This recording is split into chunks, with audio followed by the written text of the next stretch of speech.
प्रभु तेरी वाणी जीवन की रोटी, नैनों की ज्योति अंधेरा मिटाती।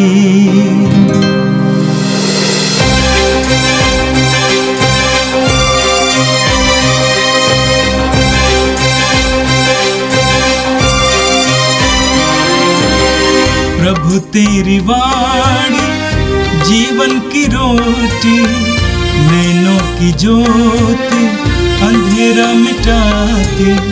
प्रभु तेरी वाणी जीवन की रोटी, नैनों की ज्योति अंधेरा मिटाती। वाणी वाणी वाणी वाणी वाणी पवित्र है, शाश्वत है, जीवन का मन्ना है।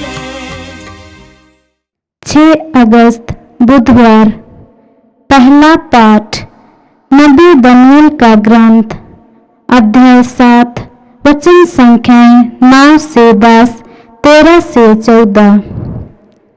मैं देख ही रहा था कि सिंहासन रख दिए गए और एक वायुवृद्ध व्यक्ति बैठ गया।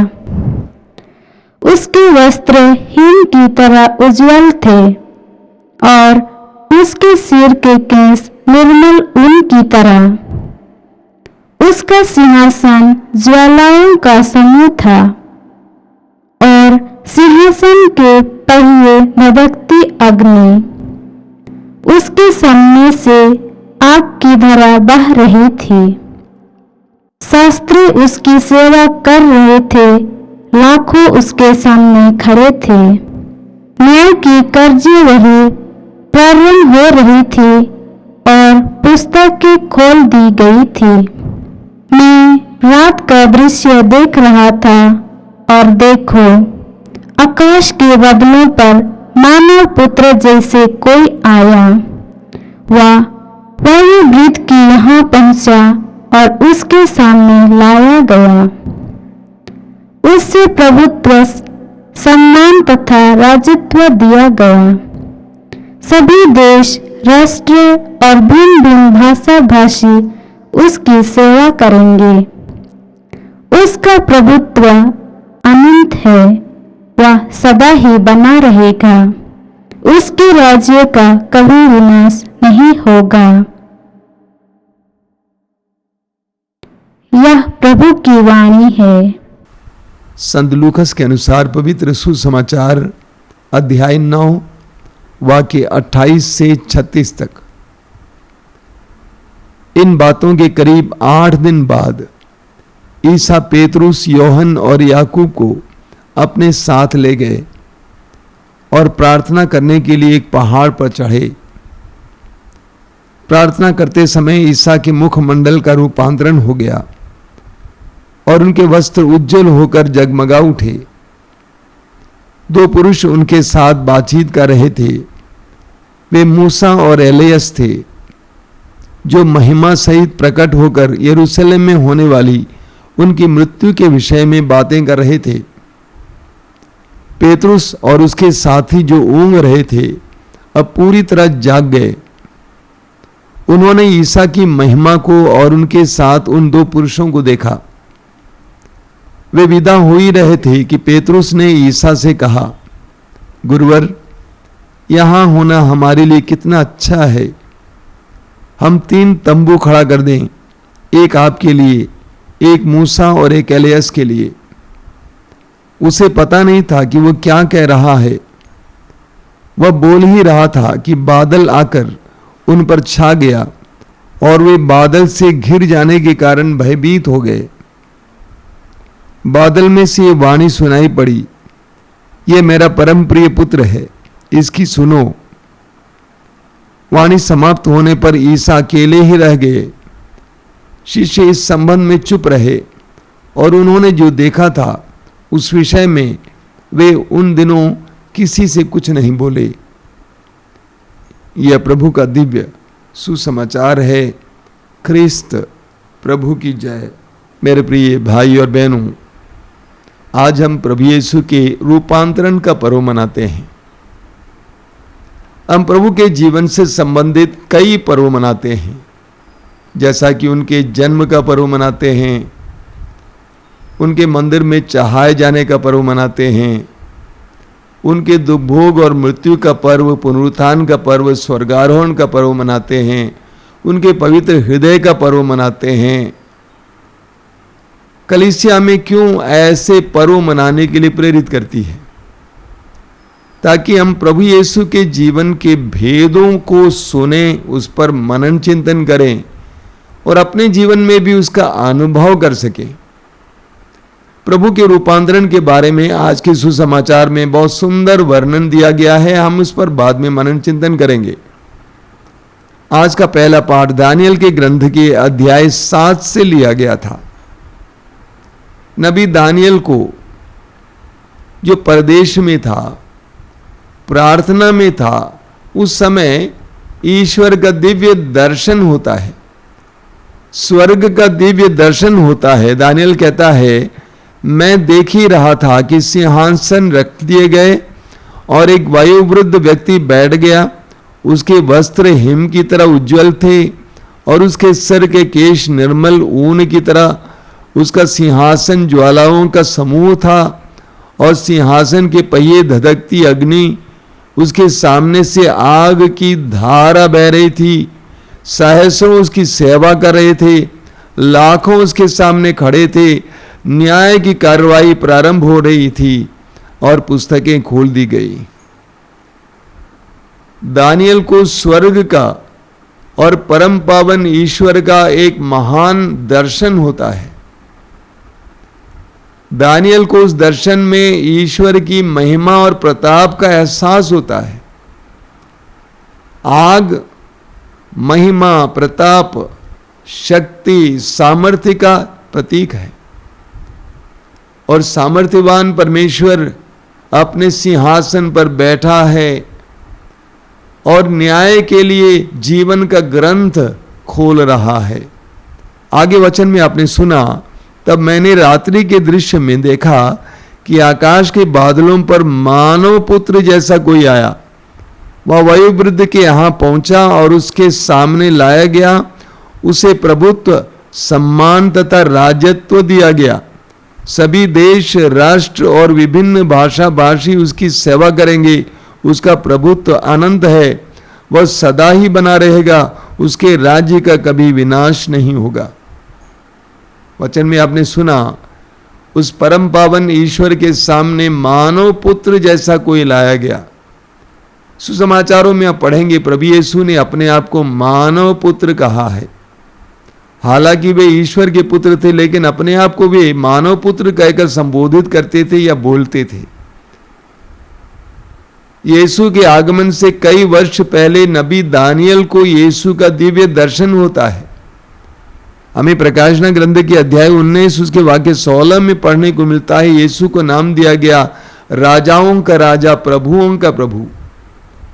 मत्ती के सुसमाचार के अध्याय 28 उसके वाक्य 18 में प्रभु यीशु कहते हैं, स्वर्ग में और पृथ्वी पर पूरा अधिकार मुझे मिला है।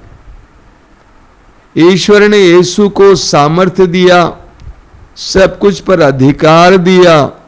इसी के बारे में आज आपने सुना। उसे प्रभुत्व, सम्मान तथा राजत्व दिया गया। यीशु राजाओं के राजा हैं, यीशु प्रभुओं के प्रभु हैं, यीशु ईश्वर का परम पावन पुत्र हैं। आगे हम उनके रूपांतरण के बारे में सुसमाचार से सुनेंगे। आज का सुसमाचार संत लूकस के सुसमाचार के अध्याय 9 से लिया गया था। पाठ में आपने सुना, इन बातों के करीब 8 दिन बाद ईसा पेतरुस, योहन और याकूब को अपने साथ ले गए और प्रार्थना करने के लिए एक पहाड़ पर चढ़े।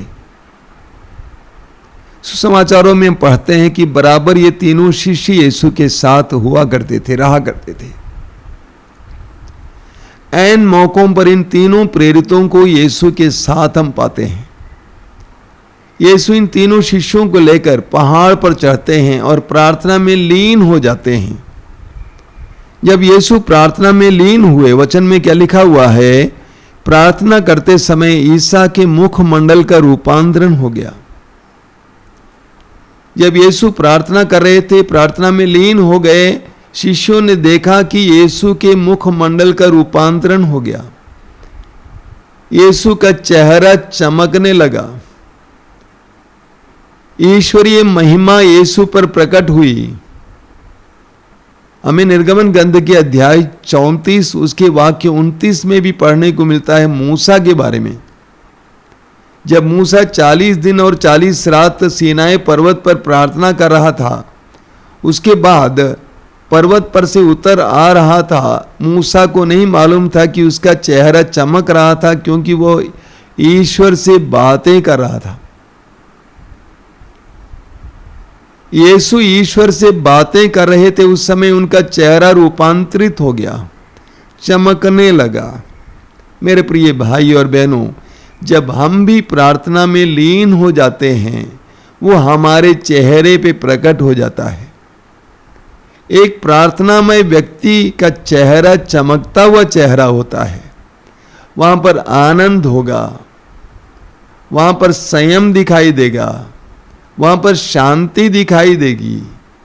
जितना हम प्रार्थना में लीन होते हैं, उतना हम प्रभु ईश्वर के साथ जुड़ते हैं, उतना ईश्वरीय महिमा, ईश्वरीय सामर्थ्य, ईश्वरीय जीवन हमारी ओर बहता है। यीशु प्रार्थना करते समय उनका मुखमंडल रूपांतरित हो गया। दूसरी बात, उनके वस्त्र उज्जवल होकर चमकने लगे। जब यीशु प्रार्थना कर रहे थे, उनके वस्त्र भी चमकने लगे। ये एक सच्चाई है। जब हम भी प्रार्थना करने लगते हैं, न केवल हम, हमारा व्यक्तित्व, बल्कि हम जो पहने हैं, हम जहां बैठे हैं, जहां रहते हैं, वो सारा स्थान और सारी चीजें ईश्वरीय जीवन और सामर्थ्य से भर जाती हैं। यही कारण है कलीसिया में बड़े बड़े संतों के शरीर के अंग या जो चीजें वे इस्तेमाल करते थे, उन सारी चीजों को संचित किया जाता है, क्योंकि उसमें उनकी कृपा, उनकी पवित्रता नजर आती है।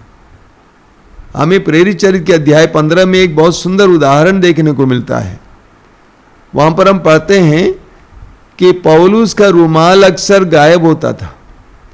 लोग ले जाते थे और उससे रोगियों पर को स्पर्श करके चंगा करते थे। एक प्रार्थना करने वाले व्यक्ति का संपूर्ण व्यक्तित्व और जो कुछ वो पहनता है, जहां वो रहता है, सर्वत्र ईश्वर का सामर्थ्य देखने को हमें मिलता है। तीसरी बात, शिष्यों ने देखा कि यीशु के अगल बगल में एलिया और मूसा खड़े हैं। एलिया नबियों में से महान नबी, मूसा इस्राएलियों को ईश्वर के 10 नियम देने वाले और नियम की व्याख्या करने वाले। शिष्यों ने देखा कि यीशु के इन दोनों की संगति प्राप्त थी। मेरे प्रिय भाई और बहनों, जब हम प्रार्थना करेंगे, हमें भी संतों की संगति प्राप्त होती है। कई बड़े बड़े संतों के जीवन में हमें पढ़ने को मिलता है कि वे सपने में और प्रार्थना में बड़े बड़े संतों को देखा करते थे। जब हम प्रार्थना में लीन हैं, हमें स्वर्गिक सेना, स्वर्गिक प्राणियों की संगति का एहसास होता है। यह सब देखकर पेतरुस इतना भाव विभोर हो जाता है कि प्रभु से कहता है कि प्रभु, हम यहां पर 3 तंबू खड़ा करेंगे, एक आपके लिए, एक मूसा के लिए, एक एलिया के लिए। यहां रहना कितना अच्छा है। लूकस लिखते हैं कि पेतरुस को नहीं मालूम था कि पेतरुस क्या कह रहा था। यीशु की महिमा देखकर पेतरुस और शिष्य इतने भाव विभोर हो गए। जितना हम प्रभु के करीब रहेंगे, उतना हमें प्रभु की महिमा का एहसास होगा। हम भी भाव विभोर हो जाएंगे। मैंने कई भाई बहनों के मुंह से सुना है, जब वे आश्रम आते हैं या अन्य जगह जाते हैं जहां पे वे प्रार्थना करते हैं, प्रार्थना के बाद उनको एक अजीब अनोखा अनुभव मिलता है। पेतरुस भाव विभोर हो गया। इतने में पेतरुस ने देखा कि दोनों गायब हो गए, सिर्फ यीशु हैं, और वे पेतरुस, याकूब और योहन एक बादल से ढक गए और वे डर गए। अगली बात क्या है? उन्हें ये वाणी सुनाई दी। क्या वाणी? यह मेरा प्रिय पुत्र है, इसकी सुनो। जब यीशु प्रार्थना कर रहे थे उस समय शिष्यों को यीशु का प्रकाश ना मिला। शिष्यों ने यीशु का सामर्थ्य देखा, यीशु की महिमा देखी। शिष्यों ने इस बात का एहसास पाया कि यीशु पुराने विधान के नबियों और मूसा के प्रतिनिधि हैं और उनके साथ हैं, उनकी संगति में हैं। उनके नबूवत और उनकी भविष्यवाणी और उनके नियमों को पूर्ण करने आए हैं। इतना ही नहीं, शिष्यों को यह आवाज सुनाई दी, यह मेरा प्रिय पुत्र है। वह शिष्यों के लिए था। ईश्वर ने उस समय शिष्यों को बताया कि यीशु मेरा प्रिय पुत्र है। यीशु मरियम और यूसुफ का बेटा नहीं है, वह मेरा प्रिय पुत्र है। मैं इससे अत्यंत प्रसन्न हूं और इसलिए इसकी सुनो। जब यीशु प्रार्थना कर रहे थे उनका प्रचार हो रहा था। जब हम भी प्रार्थना करेंगे, प्रार्थना की गहराई में उतरेंगे, प्रभु की पवित्रता का एहसास करेंगे, तो पिता ईश्वर हमारा भी प्रचार करेगा। लोगों को बताएगा कि ये मेरा बेटा है, ये मेरी बेटी है, इसके पास जाओ और इसकी सुनो। तुम्हारी समस्याओं का समाधान इसके पास है, उसके करीब जाओ। तो शिष्यों को भी प्रकाशना मिला कि ये मेरा प्रिय पुत्र है, इसकी सुनना। ये जो शब्द बोलते हैं मेरी ओर से बोल रहे हैं, इसलिए इसके एक एक वचन को सुनना। एक एक वचन में जीवन है, एक एक वचन के द्वारा तुम्हें सामर्थ्य मिलेगा, मेरा जीवन प्राप्त होगा।